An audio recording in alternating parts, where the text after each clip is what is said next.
हम सबका एक सपना होता है, अपना घर। एक ऐसा घर जहां हम अपनी पूरी जिंदगी बिता सकें, जहां हमारे बच्चों का भविष्य सुरक्षित हो और जहां हर दिन हम खुद को और अपने परिवार को सुरक्षित महसूस करें। पर आज के समय में इस सपने को हकीकत में बदलना अब उतना आसान नहीं रह गया है। प्रॉपर्टी कीमतों में बेतहाशा वृद्धि, भ्रष्टाचार, बिल्डरों की मनमानी ने इस सपने को मुश्किल में डाल दिया है। क्या आपके लिए भी घर खरीदना अब एक दूर का सपना बन गया है? क्या आपने कभी सोचा था कि आपकी कड़ी मेहनत और बचत का फल आपको इस तरह से मिलेगा? बिल्डरों की मनमानी, कीमतें और समय पर काम ना करने की आदतें अब कोई नई बात नहीं रह गई है। बावजूद इसके हमारे पास एक संगठन है जिसे रेरा कहा जाता है, जो इस समस्याओं के समाधान के लिए जिम्मेदार है। लेकिन क्या रेरा वाकई अपने काम में सफल हो रहा है? क्या रेरा का असल काम सिर्फ कागजों पर ही रह गया है, या क्या इसने आम लोगों के अधिकारों की रक्षा के लिए कुछ ठोस कदम भी उठाए हैं? नमस्कार, मैं हूं आपके साथ कविता थपलियाल और आप देख रहे हैं हमारी ये बेहद खास पेशकश, जहां पर हम बात कर रहे हैं कि कैसे आपका आशियाना जो है, सपनों का आशियाना जो है, वो आपकी पहुंच के बाहर होता जा रहा है। आज हम एक ऐसे मुद्दे पर बात करेंगे जो न सिर्फ हमें बल्कि हमारी आने वाली पीढ़ियों को भी प्रभावित करता है। एक ऐसा मुद्दा जो हमारे जीवन के सबसे बड़े फैसले में से एक, जी हां, घर खरीदने से जुड़ा हुआ है। ये शो इसीलिए खास है क्योंकि हम आपके साथ जो भी हमारे पैनलिस्ट हैं उनके साथ सवाल जवाब तो करेंगे ही करेंगे, साथ ही कई सारे सवाल को उठाएंगे जो अब हर एक घर खरीदार के मन में है। क्या रियल एस्टेट कंपनियां घर खरीदारों को धोखा दे रही हैं? क्या बिल्डर्स अपने मुनाफे के लिए लोगों की मेहनत और बचत का शोषण कर रहे हैं? और सबसे महत्वपूर्ण सवाल, क्या रेरा जैसे संस्थान का असल काम सिर्फ कागजों तक ही सीमित रह गया है और आपके द्वारा जो पैसे कड़ी मेहनत और बचत से जोड़े गए हैं अब कहीं ना कहीं हंसी का कारण बन रहा है? कहीं ना कहीं रेरा और सरकार की नाकामी ने लाखों परिवारों को अपने घर का सपना तक छोड़ने पर मजबूर कर दिया है। तो कई सारे सवाल यहां पर गंभीरता से हम उठाएंगे, क्योंकि आखिरकार क्या रेरा ने हमारे जैसे आम नागरिकों को सिर्फ एक भ्रम में डाल दिया है? क्या इससे रियल एस्टेट कंपनियां या बिल्डरों को कोई फायदा हो रहा है? क्या हम जैसे खरीदार हमेशा इसी जाल में फंसते रह जाएंगे? सवाल कई सारे हैं और इन्हीं सवालों को पैनलिस्टों के सामने भी रखेंगे आपके स्क्रीन पे। हालांकि कुछ बड़े सवाल पहले हम फ्लैश किए करते हैं। क्या मध्यम वर्गीय परिवारों के लिए घर खरीदना अब सिर्फ एक सपना बन के रह गया है? क्या रेरा के होने का मतलब सिर्फ कागजों तक ही सीमित रह गया है? क्या घरों की कीमतों में कोई कैपिंग लगनी चाहिए? घरों की बेतहाशा बढ़ती कीमतें क्या सरकार या रेरा की इजाजत से बढ़ती हैं? किस बिना पर हम देख रहे हैं बिल्डर्स जो हैं घरों के दाम बढ़ा रहे हैं? जिनसे सवाल पूछे जाएंगे वो सब मेरे साथ जुड़ चुके हैं। धनंजय पद्मनाभम बाचा मेरे साथ हैं, यहाँ पर कर्नाटका होम बायर फोरम से जुड़े हुए हैं। मेरे साथ हैं आनंद मूर्ति, को founder CBO capital market services square yards, और साथ ही है मेरे साथ एडवोकेट प्रशांत गुप्ता, यहाँ पर V R Gupta associates advocates high court, और मिस्टर विनय त्यागराजा जो कि ट्रेजरर है नरेटको कर्नाटका से। आप सभी का स्वागत है मेरी इस बेहद खास पेशकश में। विनय जी, आपके पास आती हूँ सबसे पहले, क्योंकि देखिए रेरा के कार्य पर सवाल पहली बार नहीं उठ रहा है। कई बार रेरा पर सवाल उठे हैं। बतौर संगठन बायर्स के लिए सामने आने को लेकर रेरा की जो भूमिका है उसमें कहीं ना कहीं कमजोरी हमेशा से पाई गई है। लेकिन अब जो सवाल उठ रहा है वो सीधा कीमतों को लेकर उठ रहा है। घरों की कीमतें जो है दुगनी करके जो बिल्डर्स और रियल एस्टेट प्लेयर्स बेच रहे हैं, कहीं ना कहीं रेरा पर सवाल उठ रहा है कि क्या उनको पूछताछ नहीं करनी चाहिए? धड़ल्ले से, मनमानी से जो है कीमतें बढ़ाई जा रही हैं। आप क्या कहेंगे इस पर mister Vinay? Thank you, Kavita, for inviting me. A few things we should understand about RERA. I'll just give you about 30 seconds, 45 seconds about RERA and also a journey of RERA. We all know that RERA implemented from 2017 and we had a COVID impact in 2021. 17 to 2020, about 3 years of RERA, And these 3 years is RERA is a new to everybody, including to the government, including to the home buyer, including to the builders and the bankers, everybody. People trying to understand in these 3 years of the RERA while implementation, then the COVID hit for 2 years. So 3 years of a learning and 2 years of the COVID. So 5 years is gone. So 2021, post 2021, 22 के बाद में the industry started realizing and started understanding the impact of it, not only by the builders, even by the buyers also. How it act and what is the benefit of it, why we should choose only the RERA registered projects and also the comply with and follow the RERA rules and regulation. Even the RERA authorities are also as new as to you and to me and also to the home buyers. So effectively, I can say that RERA started functioning in past 3-4 years post-COVID. So it is so happened the post-COVID, the prices of the real estate has been increased at least about 40 to 50%, depends on the supply and demand.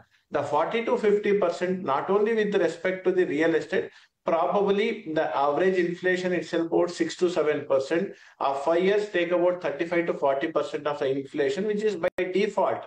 But real estate would have been gone up by little more by then, because always real estate works in the supply and demand in a better, more and more aspects of it. Number two, as the entire world is looking at India as a destination for the investment as well as the business doing, by virtue of that, obviously the real estate is the first factor that everybody will look at that. That is the second aspect of it. Third aspect of it, I would like to mention that builders are the builders. They are not owning the land at all point of time. Whenever they want a project, possibly they look at the land parcels, and land parcels always be with the land owners. So the moment the price of the real estate increase, obviously the landowners also started increasing the price of the land and also started looking at more and more price for the land. जी Vinay sir, ये economics मेरे ख्याल से हर घर खरीदार को समझ में आती है, लेकिन आपने जो पहली बात कही ना विनय सर, मैं उस पर अटक गई हूँ। प्रशांत, आप बेहतर समझाएंगे यहाँ पर। 2017 में ये फोर्स में आ गया था, लेकिन विनय सर बोल रहे हैं कि इसका असली एक्शन हमें 21 के बाद देखा हम लोगों ने। तो कहीं ना कहीं कितना फिसड्डी है रेरा, ये इस बात से साबित होता है कि 2017 से लागू हुआ और एक्शन में 2021 में आया, अपने आप में इतनी ढिलाई है। तो मतलब कोविड का इंतजार हो रहा था, है ना, कि रेरा जो है फुल फोर्स में आएगा, एक महामारी होगी, महामारी के बाद जो है लोग घर खरीदने के लिए निकलेंगे और उसके बाद अचानक से हम देखेंगे रियल एस्टेट बूस्ट होगा। ये तो अपने आप में नाकामी है। Prashant, first of all thank you very much Kavita ji to inviting me on your show. And कुछ हद तक मैं विनय जी से सहमत भी हूँ। देखिए क्या है कि जब रेरा आया 2017 में रेरा आया, जैसे कि उन्होंने बताया कि ये बहुत कुछ इसके अंदर रूल्स एंड रेगुलेशन जो कुछ भी थे काफी हद तक न्यू थे, नए थे। तो इसके अंदर होता ऐसा है कि नॉर्मली लोग जा रहे थे कंज्यूमर कोर्ट की तरफ या सिटी सिविल कोर्ट की तरफ इस सारे मैटर्स को लेकर के, बट इम्प्लीमेंटेशन होना चाहिए। जब लोगों को नॉलेज बढ़ेगा तो ही इसके पीछे इम्प्लीमेंटेशन हो पाएगा। नहीं, आप कह रहे हैं नॉलेज बढ़ेगा उसके बाद इंप्लीमेंटेशन हो पाएगी। नॉलेज तो हम बायर के लिहाज से समझ रहे हैं, लेकिन जो स्टेक होल्डर्स हैं, जो बिल्डर्स हैं, क्या उनमें भी नॉलेज नहीं है? आनंद, क्या कहेंगे आप? क्यों आज भी हम इस बात पर ही चर्चा कर रहे हैं कि बिल्डर्स धड़ल्ले से, अगर रेरा के पास कोई नियम कानून बने हुए हैं उसके बावजूद भी जो प्राइसिंग सामने आ रही है, मेरे ख्याल से आप सभी ने ये रिपोर्ट पढ़ी होगी, आप सभी को पता है कि किस तरह से जो है दोगुनी तिगुनी कीमत जो है वो चार्ज की जा रही है इस नाम पर कि देखिए हम आपको एमिनिटीज दे रहे हैं, हम आपको ये दे रहे हैं, वो दे रहे हैं। मिडिल क्लास के तो बाहर हो गया ना घर खरीदना अभी, और ये सब तब हो रहा है जब रेरा है, और रेरा खुद कह रहा है कि हम आपकी प्रोटेक्शन करेंगे, हम आपके हितों के लिए यहां पर है। तो जानकारी खरीदार के पास नहीं हो, मैं मान सकती हूं एक बार, क्योंकि रेरा ने अपना कोई प्रचार नहीं किया है, वो खुद सामने से आके नहीं बोल रहा है कि मैं कानून हूं यहां पर। हम जैसे लोग ही ये प्लेटफॉर्म पे ऐसे शोज लेकर आते हैं जहां पर ये चर्चा होती है, लेकिन उसके बावजूद बिल्डर्स को तो ये बात समझनी चाहिए, स्टेक होल्डर्स को बात समझनी चाहिए और अपनी मनमानी नहीं करनी चाहिए। सी मैडम, जो प्राइसिंग का जो एस्पेक्ट है, सी दो एस्पेक्ट्स हम बात कर रहे हैं यहाँ पे क्लियरली। एक एस्पेक्ट है कि प्राइस और वो कितना बढ़ रहा है, क्या वो महंगी होती जा रही है और कितने साल में महंगा हुआ है चीजें। और दूसरा एस्पेक्ट है कि रेरा किस तरह से फंक्शन कर रहा है। मेरे हिसाब से फर्स्ट ऑफ ऑल रेरा का जो प्राइसिंग को लेके बहुत ज्यादा व्यू नहीं होता है। रेरा इसलिए आया था कि वो कस्टमर को अपने राइट्स का प्रोटेक्शन कर पाए। हैविंग सेड दैट, ये बहुत क्लियर है, 2000 जैसे आपकी बात हुई थी, 2017 से 5 साल नहीं लगते किसी भी अथॉरिटी को समझने के लिए। इसमें स्टेट गवर्नमेंट इन्वॉल्व है, इसमें सेंट्रल गवर्नमेंट इन्वॉल्व है। अल्टीमेटली जो मिडिल क्लास लोग हैं, इनफैक्ट एक नंबर में रखना चाहूंगा कि 92% पीपल जो इंडिया में घर खरीदते हैं वो सब 1 करोड़ के नीचे खरीदते हैं। यही 5 साल पहले इसका एवरेज था करीबन 60-62 लाख रुपए, 60-65 लाख। सो जो इन्फ्लेशन एडजस्टेड जो प्राइसिंग होती है हर 5 साल में करीबन 30 से 35%, उस हिसाब से देखा जाए तो प्राइस करीबन 10 से 15% ऊपर है।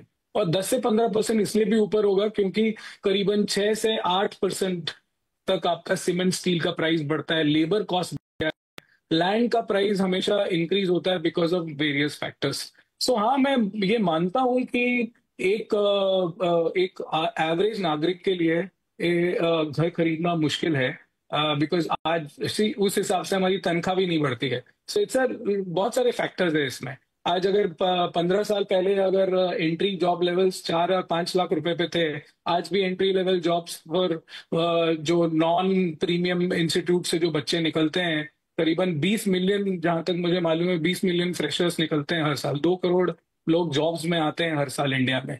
तो उसमें काफी, सो ये सब आपको साथ में देखना पड़ेगा। हाँ, मैं ये मानता हूं कि जो डेवलपर जो जिस तरह से सप्लाई लेके आते हैं या जिस तरह से बेचते हैं, फॉर एग्जाम्पल जो एरिया है, आपको ये समझना चाहिए मेरे हिसाब से प्राइस क्यों बढ़ता है, क्योंकि आपकी एरिया छोटी होती जा रही है। पहले जो 1000 स्क्वायर फीट में जो आपको चीज मिलती थी वो अब 650 या 700 स्क्वायर फीट में मिलती है। सो डेवलपर्स ने भी अपने एक तरीके से एक तरीका निकाल लिया है कि उसको कैसे मैक्सिमाइज करें। जब जहां तक रेरा की बात है, मेरे को नहीं लगता कि इतने सारे बायर्स के बाद कंप्लेन्स अगर आप देखें रेरा में और उनका रिड्रेसल मैकेनिज्म देखें, और जिस हर स्टेट का आप ले लीजिए, कुछ स्टेट में थोड़ा जल्दी होगा, otherwise average redressal is only 18 months. 12 से 18 महीने में तो आपका नंबर आता है, और उसके बाद कुछ आपके पास में अगर फेवरेबल ऑर्डर भी आता है तो उसको एग्जीक्यूशन करने में भी 24 से 36 महीने लग जाता है। So I think price is one factor and RERA functioning is a different factor. RERA has nothing to do with the pricing, but at the same time I think it is important, जैसे आपने बोला कि जो एवरेज जो लोग घर खरीदते हैं, 92% जो लोग घर खरीदते हैं 1 करोड़ का, उनके लिए अफोर्डेबिलिटी जब तक नहीं आएगी मार्केट में तब तक बहुत मुश्किल होगी। धनंजय, आप तो मेरे ख्याल से कर्नाटका होम बायर फोरम से भी हैं। अब यहाँ पर ये बताइएगा, प्राइसिंग तो सबसे इंपॉर्टेंट फैक्टर होता है, अगर वहीं पर ही आपके साथ धांधली हो रही हो तो आगे तो आप बढ़ेंगे ही नहीं। और मेरे ख्याल से अगर कोई रेगुलेटर है यहाँ पर जो अपने आप को इतना बड़ा बोल रहा है तो ये सब उनके अधीन हो जाना चाहिए फिर। हाँ, क्या कहेंगे? नमस्कार, मैं Dhananjay Padmanabhacharya Karnataka home buyer forum से बात कर रहा हूँ। First of all I wanted to congratulate आप लोगों को, क्योंकि यहाँ पर जो प्लेटफॉर्म जो बना हुआ है because of media, we are able to convey our messages. ऐसा नहीं है कि होम बायर्स को नॉलेज नहीं है।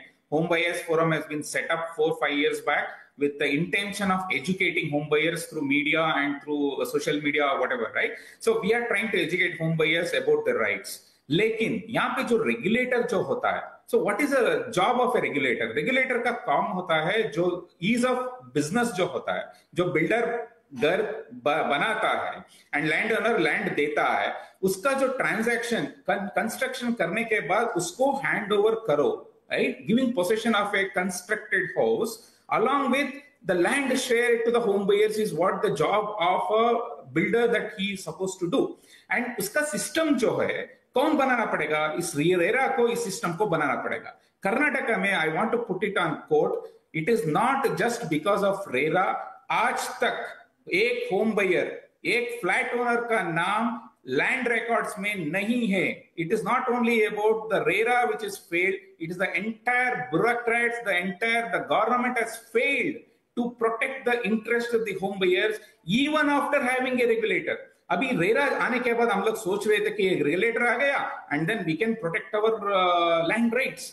आज तक जो बेंगलोर में जो बीबीएमपी भी जो काम करता है वहां पे म्यूटेशन ही नहीं होता है। There is absolutely no mutation happening about the flat that we purchase and the name of the flat owners getting recorded in the land khata, which is land records which maintained by the municipal administration.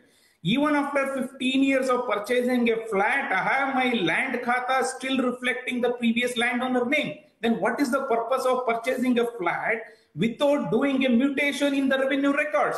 This is a big, big scam. I want to quote on this channel that we have registered a complaint with multiple authorities. Even we registered a complaint in Lokayukta, we have registered a complaint in Human Rights Commission, saying that because of the bureaucratic issues and because of the corruption in the system, home buyers' rights are impacted. This is one of the important, biggest scam that's happening in the state of Karnataka, ma'am. I want to quote this, staying with evidences, I can prove it. We have submitted to the Lokayukta and Human Rights Commission about what is the corruption that's happening, which is taking away my fundamental rights of getting a justice. Even though the sale deed says that this person, this flat owner owns a land share of so and so square feet, it doesn't get mutated and reflects in the land kata. This is one of the biggest scams ever exposed in the country of India.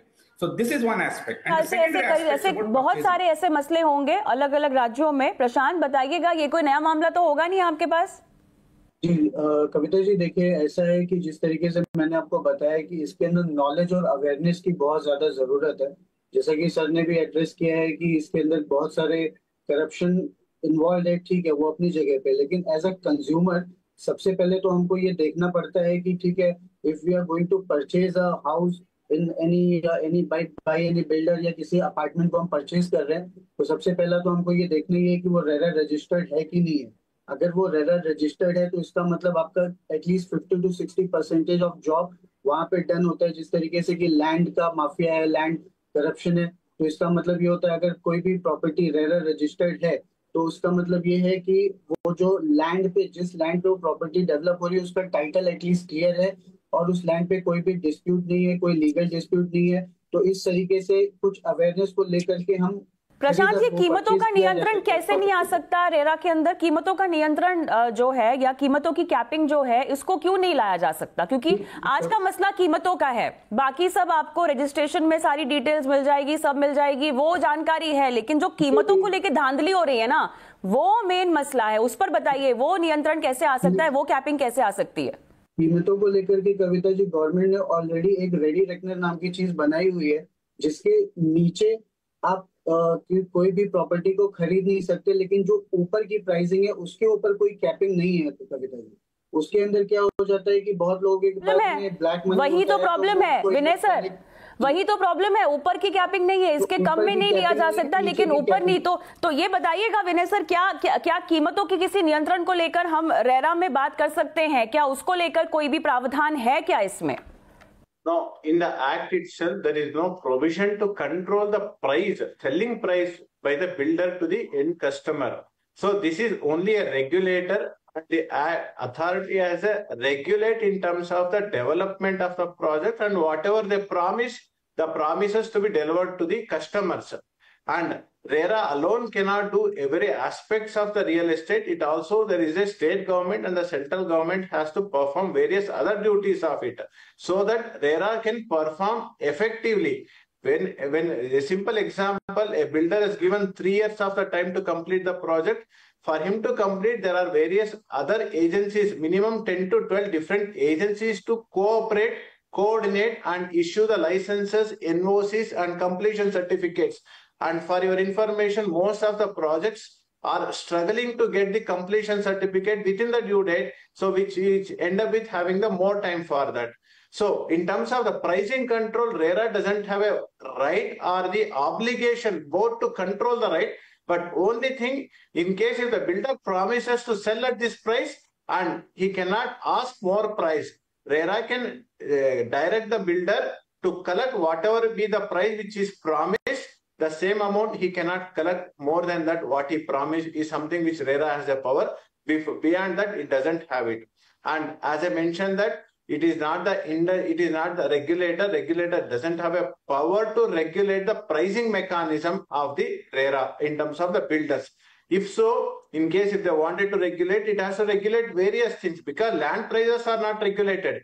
It is not that RERA can क्यों regulate ना it ऐसा, because बिल्कुल आप सही कह रहे हैं, हाँ आप बिल्कुल सही कह रहे हैं, करने पे आए तो फिर बहुत कुछ करना पड़ेगा। और आनंद, क्या वक्त आ गया है कि रेगुलेटर बतौर रेगुलेटर रेरा को इसके बारे में भी सोचना चाहिए, क्योंकि अब जिस तरह से कोविड के बाद हमने इस पूरे सेक्टर को बढ़ता हुआ देखा है, लोगों ने घर खरीदना भी जो है वो जारी किया हुआ है, बीच में पॉकेट्स में हम देख रहे हैं कि मिसमैचेस है in terms of demand and supply. But having said that, Anand क्या वक्त आ गया है कि अब प्राइसिंग को भी रेगुलेट किया जाए, इसका कोई तर्क निकाला जाए, क्योंकि रेरा कुछ कुछ जगह बहुत मजबूत है, कुछ कुछ जगह बिल्कुल भी काम नहीं कर रहा है, ये बात भी हम जानते हैं। सभी राज्यों का जो रेरा है वो एक पेज पर तो है नहीं, ठीक है। अब क्या उसको और तीत दिए जाए, क्या प्राइसिंग को रेगुलेट करने को लेकर कोई यहाँ पे नियम प्रावधान लाए जाए, कोई हल निकाला जाए?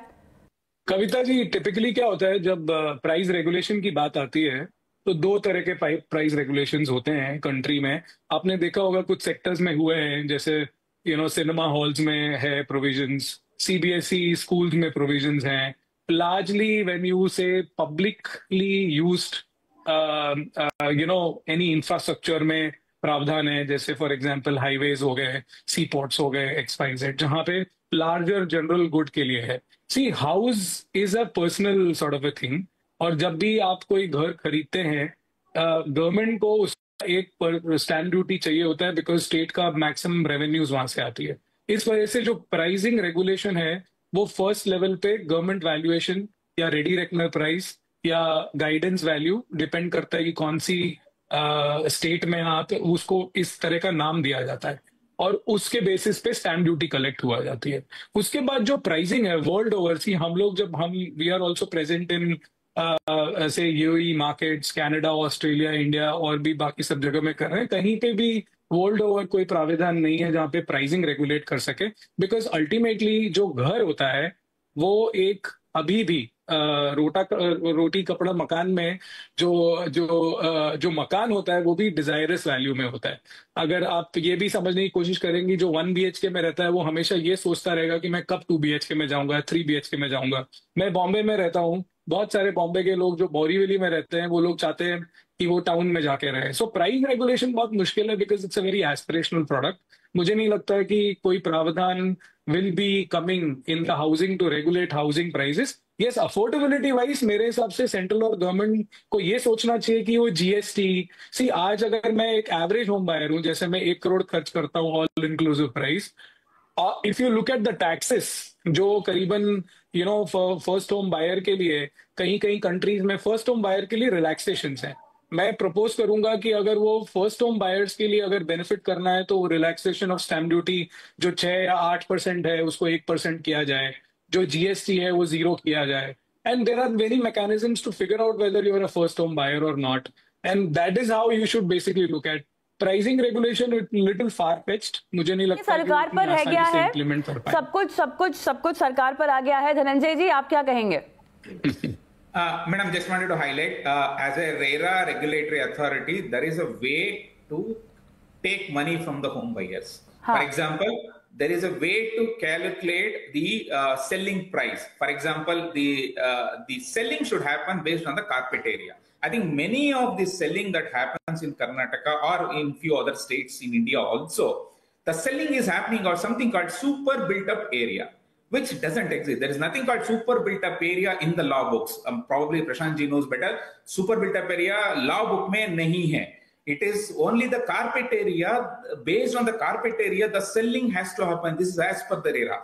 But majority of the sale deed जो भी हम लोग register कर रहे हैं, it is still continue to be on super built up area, which doesn't exist. So this is basically a regulator which has failed to implement the basic fundamental, the law that brought by the central government, and whose responsibility is this? यहाँ पे जो भी implementation का काम है, RERA has to be dependent on the state government. State जो government जो है उसका काम है RERA को implement करना। each state में अपना खुद का एक mechanism करके बैठे हुए, I call it as 3 Bs: banks, bureaucrats and builders. All these 3 Bs are combined together to create a corrupt system where the rights of the home buyers are not getting transferred, and they're collecting funds and money based on the super built up area, which doesn't exist. RERA clearly says carpet area से आप पैसा लो, लेकिन ये लोग कैसा पैसा लेते हैं based on the super builder पे, अभी doesn't exist in the law books. चलिए, तो मेरे ख्याल से काफी ग्रे एरिया है जिस पर ध्यान देना जरूरी है। बात केवल यहाँ पे घरों की कीमतों की नहीं हो रही है, बात यहाँ पर केवल बिल्डरों की मनमानी की नहीं हो रही है, बल्कि जो नियम कानून लागू किए गए रेरा की तरफ से उन पर भी अमल किया जा रहा है या नहीं। मेरे ख्याल से बड़ा सवाल अब तो ये खड़ा होता है। बहरहाल मेरा समय समाप्त हुआ। बहुत बहुत धन्यवाद आप सभी का इस पेशकश में शिरकत की और इस मुद्दे पर बातचीत की, और आज मुझे भी इजाजत दें हमारे इस खास एपिसोड में। नमस्कार।